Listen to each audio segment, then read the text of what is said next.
اعوذ باللہ من الشیطان الرجیم بسم اللہ الرحمن الرحیم الحمدللہ رب العالمین والصلاۃ والسلام علی خاتم النبیین اللہم صلی علی محمد وعلی آل محمد کما صلیت علی ابراہیم وعلی آل ابراہیم انک حمید مجید اللہم بارک علی محمد وعلی آل محمد کما بارکت علی ابراہیم وعلی آل ابراہیم انک حمید مجید رب اشرح لی صدری ویسر لی امری واحلل عقدۃ من لسانی یفقہوا قولی۔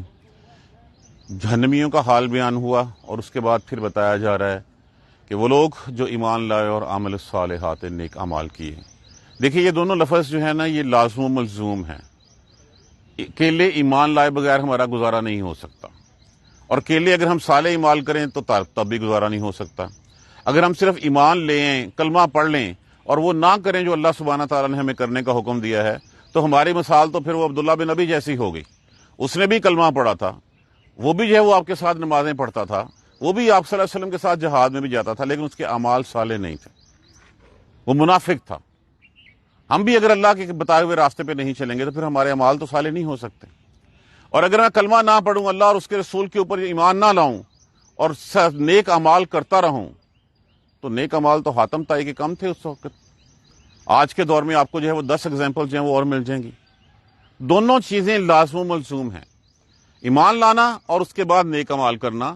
اور وہ لوگ جو ایمان لائے اور نیک اعمال کیے وہ کہاں پہ ہوں گے؟ روضات الجنت، جنت کے باغوں میں ہوں گے۔ لہم ما یشاؤون عند ربہم، لیے ان کے جو وہ چاہیں گے ہوگا ان کے رب کے پاس، جو ان کے دل میں خواہش بعد میں جو ہے وہ جنم لے گی، پہلے وہ پوری ہو جائے گی۔ ذالک ھو الفضل الکبیر، یہ ہے بڑا فضل۔ یہ ہم نے کل آیت کریمہ یہ پڑھی تھی۔ اب اسی سے آگے ذالک الذی، یہ ہے وہ، کیا وہ؟ یبشر اللہ، جو خوشخبری دیتا ہے، بشارہ خوشخبری دینا، یہ ہے وہ جو خوشخبری دیتا ہے، بشارت دیتا ہے اللہ، کس کو؟ عبادہ الذین آمنوا وعملوا الصالحات، اپنے ان بندوں کو جو ایمان لائے اور نیک اعمال کیے۔ اب یہاں پہ اس کو ڈیفائن جیسے پہلے کہا گیا تھا آمنوا وعملوا الصالحات، اسی کو کہا کہ بندہ اللہ سبحانہ تعالیٰ یہ ہے وہ خوشخبری جو اللہ بشارت جو ہے وہ دیتا ہے۔ کن بندوں کو دیتا ہے؟ جو ایمان لائے اور صالح اعمال کیے۔ صرف ایمان لا کے مسلمانوں کے رجسٹر میں نام لکھوا دینا کافی نہیں ہوگا، اس کے لیے اپنا من مار کے اس راہ پہ چلنا۔ وہ کیا ہے؟ ہم نے پچھلے دنوں بھی جو ہے وہ آیت کریمہ پڑھی تھی کہ بے شک مومنوں نے اللہ سے جو ہے وہ بے کر لی ہے، سودے بازی کر لی ہے۔ کیا سودے بازی کر لی ہے؟ جنتوں کے بدلے میں جو ہے وہ اپنی جان اور اپنے مال کا وعدہ کر لیا ہے کہ جہاں پہ ضرورت پڑے گی اللہ مال کی، وہاں پہ ہم مال دیں گے، جہاں پہ اللہ مجھے جان کی ضرورت پڑے گی وہاں پہ ہم جان دیں گے، اور بدلے میں تو ہمیں کیا دے گا؟ بدلے میں جنتوں کے وعدے ہیں، اور یہ ہیں وہ جنتوں کے وعدے۔ ذالک الذی، یہ ہے وہ، یبشر اللہ، جو اللہ بشارت دیتا ہے، عبادہ الذین آمنوا، اپنے ان بندوں کو، صرف ان بندوں کو خاص کر دیا اس نے یہاں پہ۔ کن بندوں کو؟ جو ایمان لائے ہیں اور صالح اعمال کیے۔ یہ خوشخبری سنائے گی اللہ سبحانہ تعالیٰ کی، کس کے لیے؟ ایمان والوں کے لیے، اور جو نیک اعمال کرتے ہیں ان کے لیے۔ اب دونوں میں سے الگ الگ لفظ استعمال نہیں ہوا۔ اگر صرف اعمال صالح ہوتا تو تب بھی یہاں پہ بات نہیں بنتی۔ خوشخبری اس کے لیے نہیں ہے، اکیلے ایمان لانے والے کے لیے بھی خوشخبری نہیں ہے۔ خوشخبری ان دونوں الفاظ والے ہیں، جو ایمان لاتے ہیں اور عمل صالح کرتے ہیں ان کے لیے۔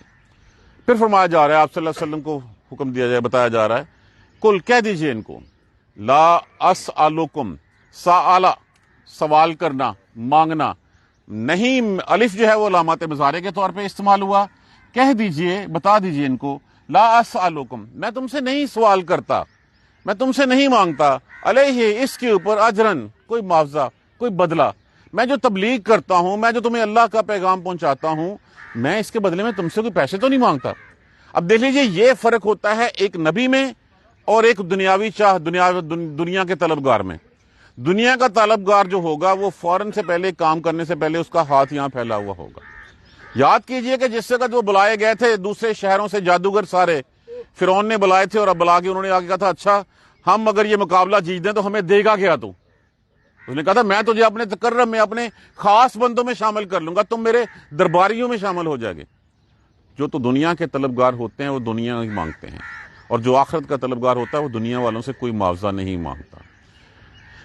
یہی بات جو ہے وہ اس وقت سورہ فرقان میں کہ کل کہہ دیجئے ما اسألکم علیہ من اجر، میں تم سے کچھ نہیں مانگتا الا سوائے اس کے کہ من شاء، جس کا دل کرے، ان یتخذ الی ربہ سبیلا، کہ جس کے دل پہ میری بات گر کر جاتی ہے، جس کے دل کے اوپر میری بات اثر کرتی ہے، وہ اللہ کی راہ اختیار کر لے.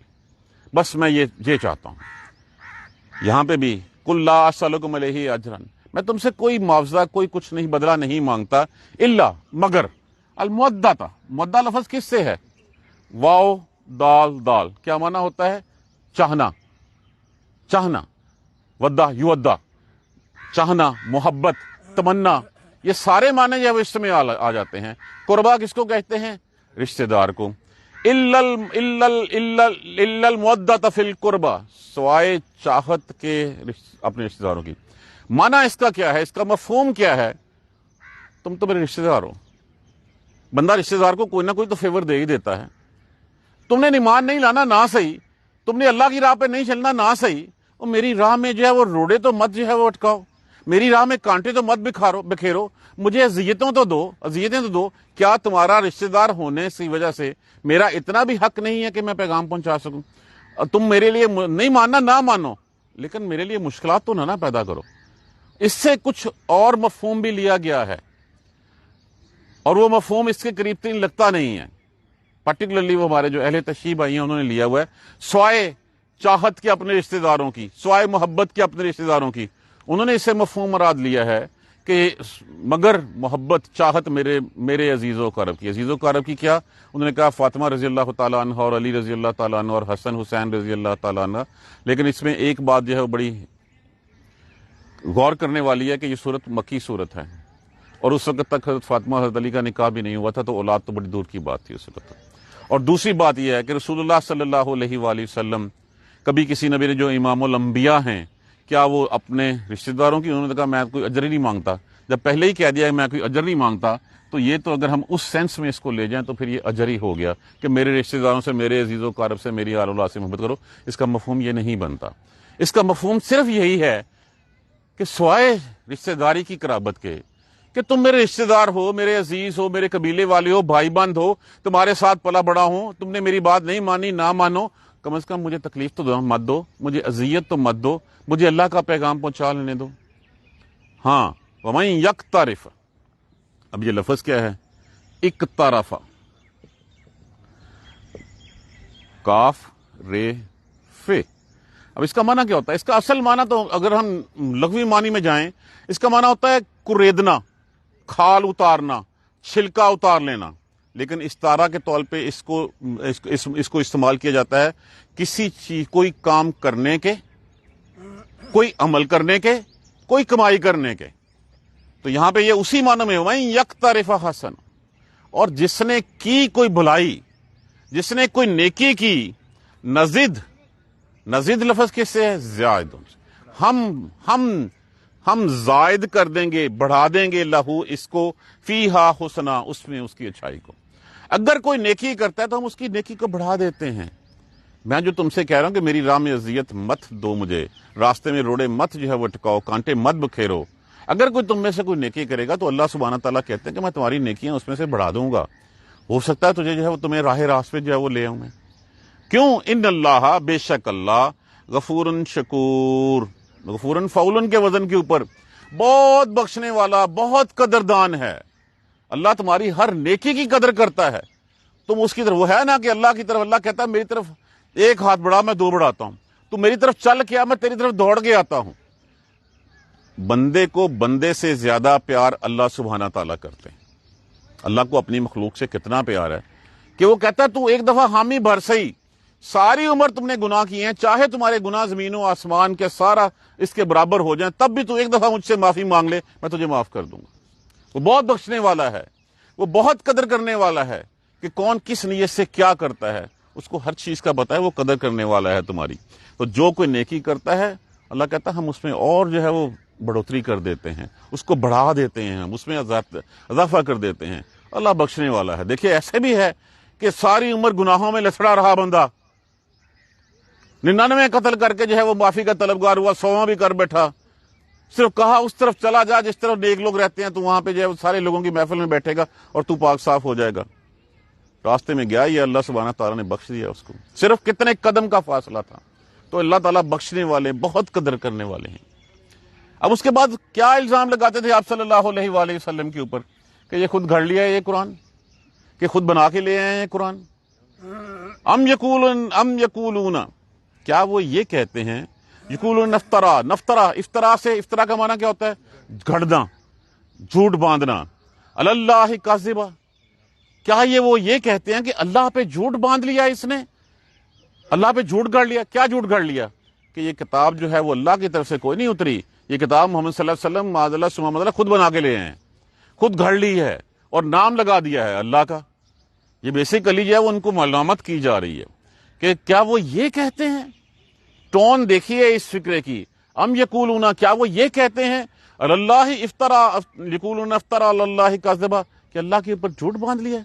اور ان کو شرم نہیں آتی اس طرح کی بات کہتے ہوئے کہ ایک بندہ تمہارے ساتھ رہا 40 سال تک، تمہاری فیوریٹ پرسنالٹی، سب اس کے پیچھے جو ہے وہ چلتے تھے، اس کی بات مانتے تھے، اپنے فیصلے اس سے کرواتے تھے، امین وہ تھا، صادق وہ تھا، سچا وہ تھا۔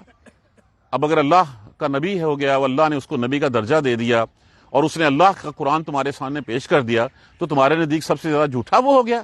تمہیں شرم نہیں آتی اس طرح کی بات کرتے ہوئے؟ اس کا مطلب کہ تم توہین کر رہے ہو، نہ صرف اس نبی کی توہین کر رہے ہو بلکہ اللہ کے اوپر جو ہے وہ الزام لگا رہے ہو۔ کیا وہ یہ کہتے ہیں کہ اللہ پہ اوپر جھوٹ گھڑ لیا ہے؟ وَإِن يَشَاء، تمہارے چہروں پہ، تمہارے دلوں پہ تو اللہ نے مہر لگا دی ہوئی ہے۔ اگر اللہ چاہتا، فَإِن يَشَاء اللَّهُ، پھر اگر وہ چاہتا اللہ، یختم، لفظ کیا ہے؟ ختم، خیت میم، مانا کیا ہوتا ہے؟ مہر لگا دینا، مہر لگا دیتا اللہ علی قلبک، آپ کے دل پر بھی۔ اگر اللہ نے اس قوم کو ہدایت نہ دینی ہوتی تو اللہ رسول اللہ صلی اللہ علیہ وسلم کے اوپر بھی جو ہے وہ مہر لگائی رکھتا، ان کو بھی جو ہے اس راہ پہ نہ لاتا۔ یہ تو اس کی رحمت ہے کہ اس نے جو ہے وہ آپ کے اوپر جو ہے وہ اپنی ہدایت، اپنی روشنی جو ہے وہ بکھیری تاکہ تم لوگوں تک وہ روشنی پہنچا سکے۔ تمہارے تو دلوں کے اوپر مہر لگی ہوئی ہے، تم تو کہتے ہو کہ معاذ اللہ ثم معاذ اللہ یہ محمد نے گھڑ لیا ہے اس کو۔ اگر اللہ نے چاہتا تو اللہ جو ہے وہ ان پہ بھی رہنے دیتا۔ پہلے بھی تو ہزاروں سال سے ایسے ہی چلا آ رہا تھا سلسلہ۔ وَيَمْحُ اللَّهُ، اب یہ لفظ کیا ہے؟ محون، محون کا معنی کیا ہوتا ہے؟ بلا دینا۔ ہم نہیں کہتے سہون مجھ سے ہو گیا، محون بلا دینا اور مٹا دینا، مٹا دینا اور مٹا دیتا اللہ الباطل، باطل کو، وَيُحِقُّ الْحَقَّ، اور حق کو ثابت کر دیتا۔ کس کے ساتھ؟ بے کلمات ہی، اور جو اپنی بات ہے نا کہ حق غالب آگے رہے گا، وہ غالب کر دیتا، وہ مٹا دیتا باطل کو، ہے نا وہ کان الباطل، وہ ان الباطل کان زہوقا، کہ بے شک باطل جو ہے وہ جانے والا ہی ہے، حق نے آنا ہی آنا ہے، حق نے جو ہے وہ افضل ہونا ہی ہونا ہے، حق نے اپنا جھنڈا جو ہے وہ گاڑنا ہی گاڑنا ہے۔ محمد نہ بھی ہوتے، یہ کہا جا رہا ہے، ان کو سمجھایا جا رہا ہے، ان پہ طنز کیا جا رہا ہے، تو پھر بھی یہ حق کا کلمہ ثابت ہو کے ہی رہنا تھا۔ تمہارے دلوں پہ تو مہر لگی ہے، یہ مہر جو ہے وہ اگر ان پہ بھی لگی رہتی، لیکن اللہ کی بات تو سچ ہونی ہونی تھی۔ یہ تو اللہ کی رحمت ہے کہ اللہ نے محمد صلی اللہ علیہ وآلہ وسلم کو چن لیا، آپ کو جو ہے وہ روشنی دکھائی، اور وہ روشنی جو ہے وہ آپ تک لے کے آ گئے، اور تم کہتے ہو کہ یہ اپنی طرف سے باتیں گڑھ لی ہیں اس نے۔ شرم آنی چاہیے اس بات کے اوپر۔ اور وہ مٹا دیتا اللہ باطل کو، اور وہ ثابت کر دیتا حق کو، سچ کر دکھاتا حق کو اپنی بات سے۔ کیوں؟ انہ علیم بذات الصدور، وہ جانتا ہے کہ دلوں میں چھپے بھید کیا ہیں، سینوں میں چھپی ہوئی باتوں تک کو وہ جانتا ہے۔ اس کو پتا ہے کون سا دل جو ہے وہ اللہ کی راہ میں جو ہے وہ اللہ کی یاد سے منور ہونے والا ہے۔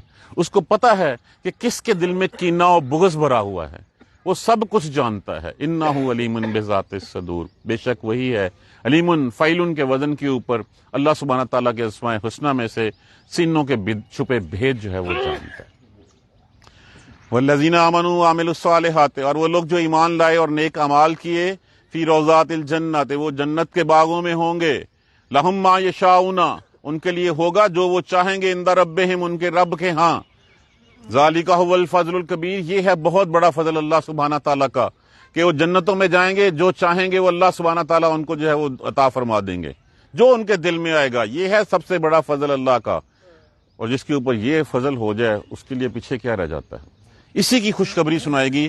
ذالک الذی یبشر اللہ، یہی ہے وہ بات جس کی خوشخبری بشارت دیتا ہے اللہ اپنے ان بندوں کو جو ایمان لاتے ہیں اور نیک اعمال کرتے ہیں۔ دیکھیے ہم پرفیکشن تو نہیں لا سکتے، ہم صرف کوشش کر سکتے ہیں. ہمیں کوشش ہی کرنی ہے کہ جتنی سنسیئرٹی ہوگی، جتنا گڑ ڈالیں گے اتنا میٹھا ہو جائے گا. جتنی نماز ہم سب پڑھتے ہیں، ہر کسی کا سنسیئرٹی کا لیول، خلوص کا لیول مختلف ہوتا ہے. ہر کوئی جو ہے وہ صدقہ کرتا ہے، ہر کوئی خیرات کرتا ہے، لیکن ہر کسی کا لیول مختلف ہوتا ہے. کوئی جو ہے وہ دل کی چاہ سے دے رہا ہوتا ہے، کچھ جو ہے وہ صرف فرض سمجھ کے پورا کر رہا ہوتا ہے، کچھ ایسا ہوتا ہے جو دنیا کو دکھاوے کے لیے کر رہا ہوتا ہے. بس فیل وہ سارے ہی کر رہے ہوتے ہیں. جس طرح کا خلوص اندر سے اٹھے گا، جس طرح کی چاہ اللہ کے لیے اٹھے گی، اسی طرح کا پھل اللہ سے جو ہے وہ ہمیں مل جائے گا. یہ ہے وہ خوشخبری جس کی اللہ سے بشارت دیتے ہیں. اور ان کو بتا دیجئے قل لا اسألکم علیہ اجرا، میں تم سے اس چیز کا کوئی معاوضہ نہیں مانگتا، میں تم سے جو ہے وہ اس چیز کا کوئی صلہ نہیں مانگتا، سوائے اس کے کہ تم میرے رشتہ دار ہو، میرے قرابت دار ہو، میرے عزیز و اقارب ہو، تمہارے ساتھ میں رہا ہوں، تمہارا بھائی بند ہوں، تمہارے قبیلے سے طلب رکھتا ہوں، تم میرے جو ہے وہ بہن بھائیوں کی طرح بہن بھائی ہو. یہ کیا بات ہوئی کہ اب اللہ نے مجھے پیغام دینے کے لیے چن لیا ہے تو تم میری راہ میں جو ہے وہ روڑے اٹکانے شروع کر دو، میری راہ میں کانٹے بکھیرنے شروع کر دو، اور تم کم از کم جو ہے وہ رشتہ داری کا ہی خیال کر لو. ہوتا ہے نا کہ رشتہ دار ہو تو رشتہ داری کی خاطر بندہ کوئی نہ کوئی انڈیو فیور بھی دے دیتا ہے. اور تم نے نہیں ماننی، میری بات نہ مانو، لیکن کم از کم میرے لیے اذیت تو مجھے تو مت دو، مجھے جو ہے وہ تکلیفیں تو مت دو. اب کیا کتنی تکلیفیں، کتنی اذیتیں. سب سے بڑی آپ کی دیوار سانجی کس کے ساتھ تھی؟ چچا ابو لہب کے ساتھ. ابو لہب کا رویہ کیا تھا آپ کے ساتھ؟ ہم پڑھ چکے ہیں کہ کس طرح جو ہے کس طرح کا سلوک، اس طرح کا سلوک، اس حد تک کا سلوک کہ آپ کی 2 بیٹیاں اس کے 2 بیٹوں کے جو ہے وہ نکاح میں تھیں، ابھی رخصتی نہیں ہوئی تھی، لیکن اس نے اپنے بیٹوں کو کہہ کے جو وہ طلاق دلوا دی تھی. اس کی اذیتیں اسی کے اوپر پھر سورت اتری تھی، تبت یدا ابی لہب وتب، ٹوٹے ہاتھ ابو لہب کے اور وہ برباد ہو جائے. ما اغنی عنہ مالہ وما کسب، سیصلی نارا ذات لہب، امراتہ، اور بیوی بھی اس کی، حمالۃ الحطب فی جیدہا حبل من مسد، اس کے گلے میں پھندے میں رسی ہوگی. یہ انہی رشتہ داروں کو کہا جا رہا ہے کہ تم میری راہ میں روڑے مت چٹکاؤ، کچھ خیال کر لو رشتہ داری کا. نہیں ماننا نہ صحیح، تم نہیں مانتو، لوگوں کو تو پیغام پہنچانے دو مجھے. امن یقترف حسنہ، اور جو کرے گا بھلائی، اور جو کرے گا بھلائی، کمائے گا بھلائی، نزد لہ فیہا حسنہ، اس میں ہم برکت ڈال دیں گے، اس کو ہم بڑھا دیں گے. کیسے؟ اس کی مثال قرآن پاک میں وہی دی گئی ہے. ایک بیج کا دانہ تم بوتے ہو، ایک دانہ گندم کا بویا، اس میں سے ایک کونپل پھوٹی، ایک پودا بنا، اس پودے کی کتنی ڈالیاں نکلیں، ہر ڈالی کے اوپر کتنے سٹے لگے، ہر سٹے میں کتنے کتنے دانے تھے. اس طرح بڑھائیں گے ہم اس کو. ایک کے بدلے میں جو ہے وہ 10 کے بدلے 60 70 700 کتنے.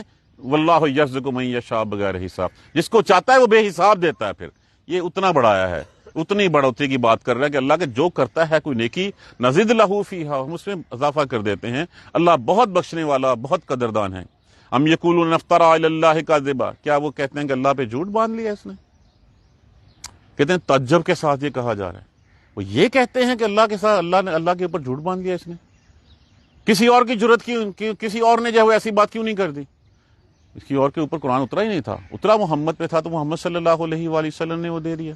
کہا گیا اچھا ایسے ہے تو پھر ایسے کرو، اس طرح کا کوئی تم بھی بنا کے لے آؤ. محمد بنا سکتا ہے، ان پڑھ ہے صلی اللہ علیہ وآلہ وسلم، امی ہے، تم بھی بنا کے لے آؤ. چیلنج کر دیا. کوئی سپارہ، کوئی سورت، ایک سورت 3 آیتوں کی اسی طرح کے مقابل کوئی لے آؤ. نہیں کر سکے، آج تک نہیں ہو سکا. تو پھر یہ کیسے کہہ دیا، کتنی آسانی سے کہہ دیا کہ یہ محمد نے خود بنا لیا صلی اللہ علیہ وآلہ وسلم. اللہ چاہتا تو تمہارے دلوں پہ جو مہر لگی ہوئی ہے، اللہ تمہیں روشنی نہ دکھانا چاہتا تو رسول اللہ صلی اللہ علیہ وسلم کو بھی جو ہے وہ پھر اسی طرح رہنے دیتا. وہ تو پہلے بھی صادق امین تھے، پہلے بھی ان کی زندگی جو ہے وہ اس طرح کی علائشوں سے پاک تھی جن گناہوں میں تم لتھڑے ہوئے. رسول اللہ صلی اللہ علیہ وسلم تو ساری زندگی ان چیزوں سے دور رہے تھے. آپ نے کبھی کسی بت کو جو ہے وہ سجدہ نہیں کیا، کسی بت کے سامنے نہیں جھکے، کوئی آپ میں خرابی نہیں تھی، نہ آپ جھوٹ بولتے تھے، نہ آپ شراب کی طرف جاتے تھے، نہ آپ کسی اور کام کے. وہ تو پہلے بھی نیک اور پاک معصوم تھے. اللہ چاہتا پھر ان کو ایسے ہی رہنے دیتا. یہ تو تمہارے لیے کیا ہے سب کچھ، اور وہ مٹا دیتا باطل کو. باطل نے تو مٹنا ہی مٹنا تھا، اور وہ مٹا دیتا باطل کو، اور اس کی حق کی بات ثابت ہو کے رہتی. اس لیے اللہ تمہارے سینوں کی چھپی ہوئی باتوں تک کو جانتا ہے. دیکھیے قرآن ہی ہمارا ساتھی ہے. اسی کو جب تک ہم سمجھیں گے نہیں، پڑھیں گے نہیں، ہمارے لیے. آج میں پڑھ رہا تھا کسی کا تکبر کی ڈیفینیشن کیا ہوتی ہے، وہ بڑی مزے کی چیز نظر آئی. تکبر کیا ہے؟ میں اگر کسی جگہ جانا ہے اور اگر میں سمجھوں کہ راستہ نہ پوچھوں اور کہوں نہیں مجھے پتا ہے اور حقیقتاً مجھے پتا نہ ہو تو کیا کروں گا؟ میں کھجل خوار ہوں گا، میں راہ کھوٹی کر بیٹھوں گا۔ کس بیسس پہ؟ کہ مجھے گمان تھا کہ ہاں مجھے پتا ہے میں لاہوریا ہوں، میں شالمی کے اندر فلاں جگہ پہ پہنچ جاؤں گا۔ اگر پوچھوں گا نہیں تو پھر میں ذلیل و خوار تو ہوں گا۔ یہی تکبر ہے۔ اگر ایک میں راہ، میری زندگی کیسے گزرنی ہے، وہ راہ مجھے کون بتا رہا ہے؟ اللہ سبحانہ تعالیٰ بتا رہے ہیں۔ کس کے ذریعے سے بتا رہے ہیں؟ رسول اللہ صلی اللہ علیہ وسلم کے ذریعے سے بتا رہے ہیں۔ اگر میں وہ نہیں راہ پوچھوں گا اور اس راہ پہ نہیں چلوں گا تو پھر میں اپنی منزل کھوٹی کر بیٹھوں گا۔ مطلب یہ ہے کہ مجھے تکبر ہے کہ میں بہتر زندگی گزار رہا ہوں، مجھے پتا ہے مجھے کیا کرنا ہے۔ ہمیں نہیں پتا ہمیں کیا کرنا ہے، ہمیں بتایا جاتا ہے کہ تمہیں کیا کرنا ہے، تم میری مخلوق ہو۔ کیا خالق کو زیادہ پتا ہوتا ہے بنانے والے کو کہ اس مشین نے کیسے چلنا ہے، یا مشین کو خود پتا ہوتا ہے کہ میں نے کیسے چلنا ہے؟ جب خالق کو پتا ہے تو پھر خالق کی بات مان کیوں نہیں لیتے؟ خالق کے بتائے ہوئے راستے پہ چل کیوں نہیں پڑتے؟ یہی تکبر ہے کہ جس میں بندے کو گمنڈ ہوتا ہے کہ ہاں مجھے سب کچھ پتا ہے۔ نہیں، ہمیں کچھ نہیں پتا، ہمیں تو اپنی اندرونی مشینری کے بارے میں نہیں پتا۔ الا یعلم من خلق، کیا اس کو نہیں پتا جس نے پیدا کیا ہے تمہیں؟ اسی کی بات مانو، تم فائدے میں رہو گے۔ نہیں مانو گے، یہی خوشخبری ہے۔ نہیں مانو گے تو پھر اللہ کا حق تو جو ہے وہ آ کے رہنا ہے۔ تمہارے نام ماننے سے اس کی کوئی فرق نہیں پڑ جانا، تمہارے نام ماننے سے اس کی ملک میں کوئی کمی نہیں آ جانی۔ نہیں، پھر کیا ہوگا؟ جہاں جہنم میں جو ہے وہ شیطان کو ٹھونسا جائے گا، تم بھی اس کے ساتھ ہوگے۔ اللہ سبحانہ تعالیٰ ہمیں محفوظ رکھے۔ جزاک اللہ خیر۔ سبحانک اللہم و بحمدک، اشہد ان لا الہ الا انت، استغفرک و اتوب الیک۔ اعوذ باللہ من الشیطان الرجیم، بسم اللہ الرحمن الرحیم۔ الحمدللہ رب العالمین، الحمدللہ رب العالمین، الحمدللہ رب العالمین۔ اللہم صلی علی محمد و علی محمد کما صلیت علی ابراہیم و علی آل ابراہیم انک حمید مجید۔ اللہم بارک علی محمد و علی محمد کما بارکت علی ابراہیم و علی آل ابراہیم انک حمید مجید۔ ربنا لا تؤاخذنا ان نسینا و اخطانا، ربنا ولا تحمل علینا اصرا کما حملتہ علی الذین من قبلنا، ربنا ولا تحملنا ما لا طاقت لنا به واعف عنا واغفر لنا وارحمنا انت مولانا فانصرنا علی القوم الکافرین۔ ربنا لا تزغ قلوبنا بعد اذ ہدیتنا وہب لنا من لدنک رحمۃ انک انت الوہاب، رب اغفر وارحم وانت خیر الراحمین۔ یا رب ارحمہما کما ربیانی صغیرا، یا رب ارحمہما کما ربیانی صغیرا، یا رب ارحمہما کما ربیانی صغیرا۔ اللہم اغفر لنا وارحمنا، اللہم اغفر لنا وارحمنا، اللہم اغفر لنا وارحمنا۔ ربنا تقبل منا انک انت السمیع العلیم وتب علینا انک انت التواب الرحیم۔ الحمدللہ رب العالمین، آمین۔